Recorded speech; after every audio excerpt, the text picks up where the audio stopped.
Welcome to another episode in our series, Did You Know? Today we're going to talk with Mimi Reed as she shares a little bit about her parents' background, how they got to America, her experience growing up as a Vietnamese young lady, and also how she got here to Hope+Elim. Did you know that Vietnam is home to 54 officially recognized ethnic groups, each with unique cultures, languages, and traditions? Now, the official language is Vietnamese, but many minorities also speak their own language. Also, did you know that April 30th was the 50th anniversary of the fall of Saigon, Vietnam? Now, with that being said, we're going to turn it over to Mimi Reed. Yeah, no, thank you for the opportunity to share their story.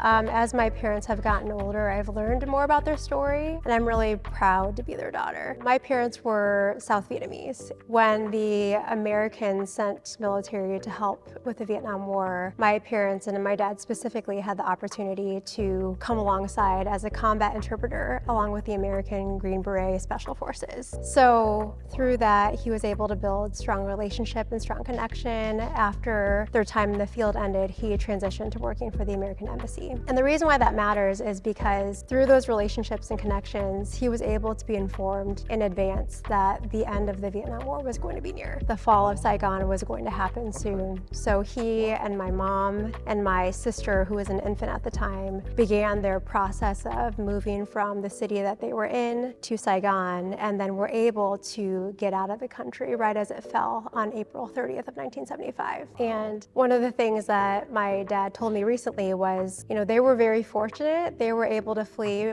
via helicopter to the USS Midway in international waters. Okay. And then from there, they transitioned to the Philippines, to Guam, and then eventually made it to the United States in Arkansas. Wow. Mm-hmm. Wow. I know, unfortunately there were so many, lives lost trying to escape, and boy, what a blessing that your parents were able to make it. Absolutely. So my dad has family members and friends who fled through boat and lost family members along the way of trying to get out, or caught and imprisoned when they went back to Vietnam. So they definitely realized that their path to getting here was different and much more fortunate than others. Yeah, wow.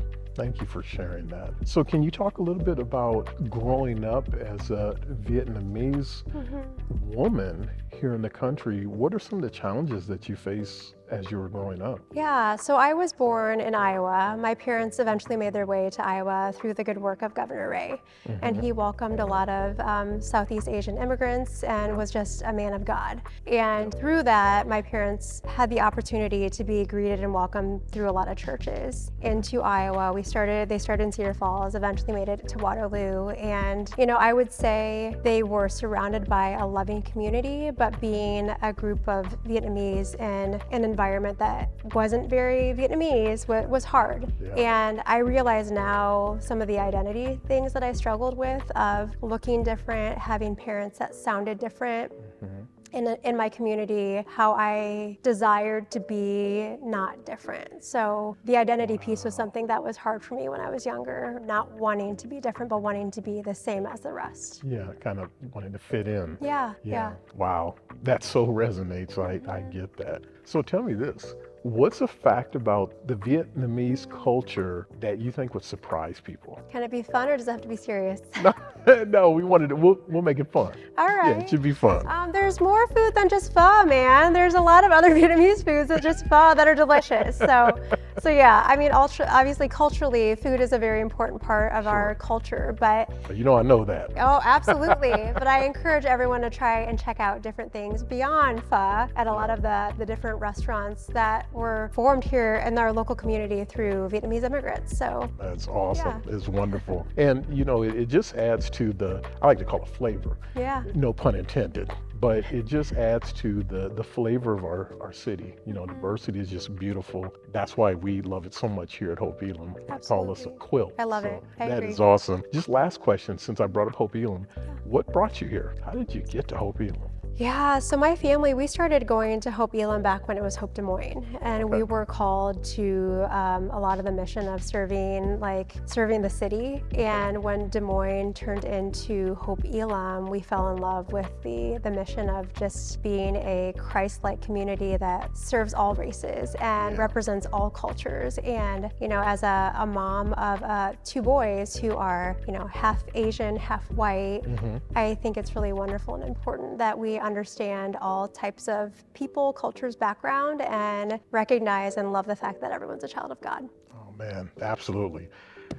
We couldn't end it on a better note than that. We're all children of God. Shout out to Carter.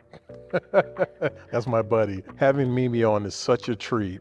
Just remember, this Did You Know series is just highlighting the beauty of the differences in God's people. Like Mimi said, we're all God's children. We're a quilt, and we just want to represent what heaven's going to look like. So thank you so much for tuning into this episode of Did You Know?